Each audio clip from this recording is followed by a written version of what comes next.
How about a recipe for homemade brown sugar? Because I know if you're like me, you run out of ingredients for the recipes you're about ready to make.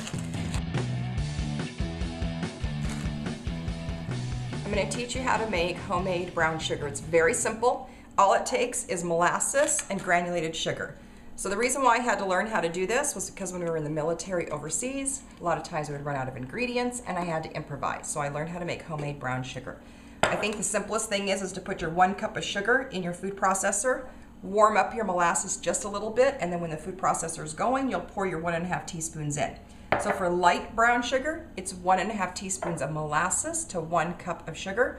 For a dark brown sugar, you'll use 1/4 cup molasses to 1 cup of granulated sugar.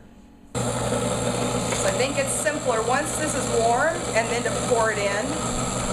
It tends to mix a little bit better.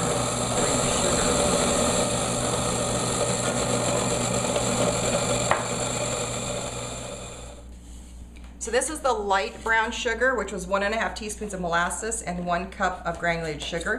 It's not going to mix up perfectly the same as you would get it in the package, honestly, just because they have a whole process they go through, but this will give you the exact same results in your recipe.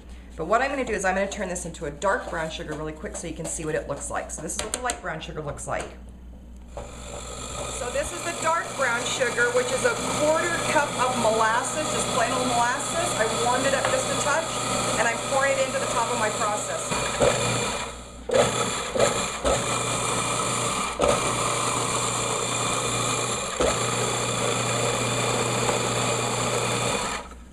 Same thing. So this is the dark brown sugar, and the one thing to remember, it's a little bit more golden or amber than your store-bought processed brown sugar, because there's a whole different process they go through, and they have a little bit more in the ingredients than just brown sugar and molasses. But it's going to still give you that same rich flavor that brown sugar adds, and it's what you need for your recipes. There you go, nice and simple. So this is the end product of the brown sugar, homemade brown sugar.